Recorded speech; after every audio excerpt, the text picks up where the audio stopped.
The alarms screaming through the mining station sounded like dying animals, and Lisa Carter ran faster than she thought possible through corridors that groaned with structural stress, because 3 sections had already blown, and if the core went, the whole station would take 17,000 souls with it into the black. She was supposed to be in her quarters filling out reports about tungsten extraction rates, but the emergency pulled every engineer to their stations, and Lisa found herself racing toward subsection 9 where the main coolant lines had ruptured and someone had to manually seal the valves before the reactor melted through the hull. Her tablet showed the layout, but half the sensors were dead, so she navigated by memory and instinct through passages filled with smoke and flickering lights while alien species she barely recognized stumbled past her seeking escape pods and safety that might not exist. The Velrani were everywhere, and Lisa had learned to recognize them by their silver skin and the way they moved like water flowing uphill because their homeworld had different gravity. But she had never spoken to one because they communicated through some kind of mental link that humans could not access, and every interaction became a frustrating game of misunderstanding.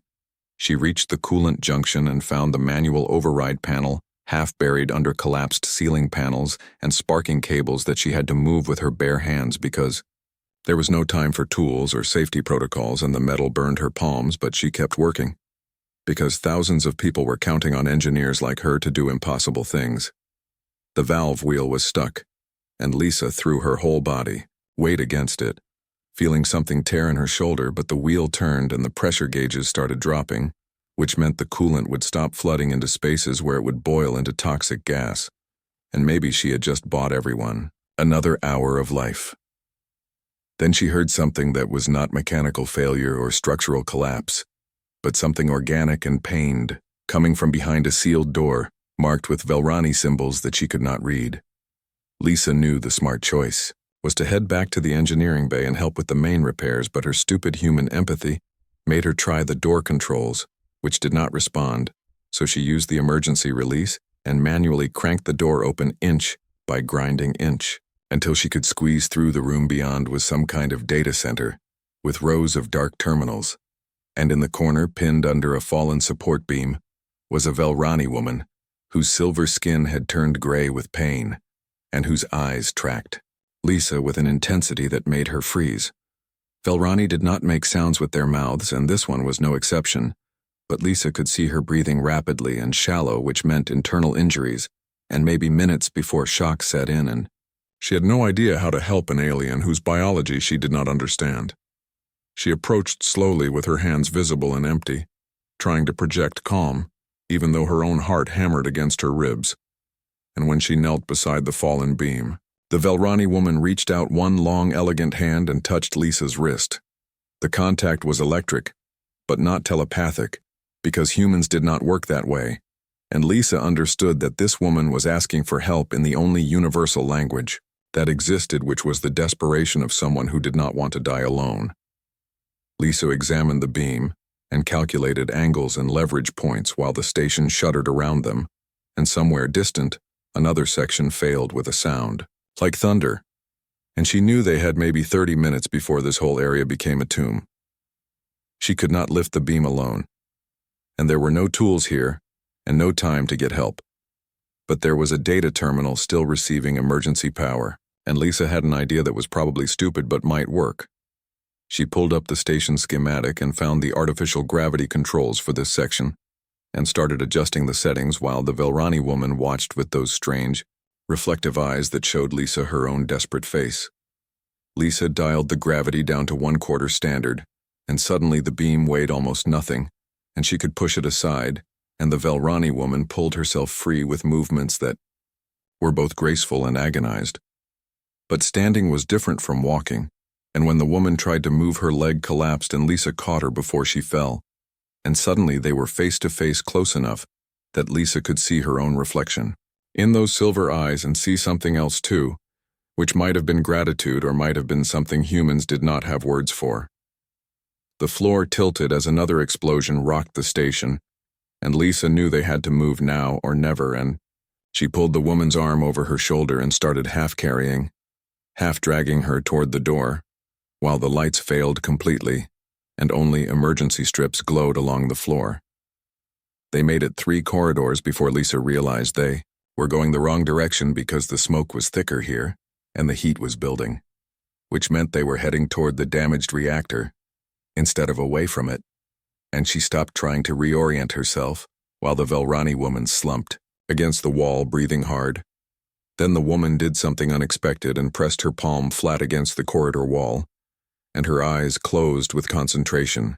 and Lisa felt the metal vibrate under her own hand with a rhythm that was definitely not random. The woman was listening to the station itself, reading the stress patterns and damage reports through direct contact in a way that human engineers needed sensors and computers to achieve. And when her eyes opened, she pointed down a side passage that Lisa's tablet showed as blocked.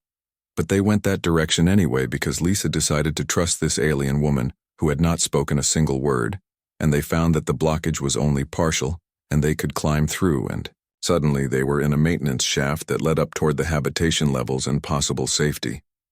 Lisa went first and kept looking back to make sure the woman could follow,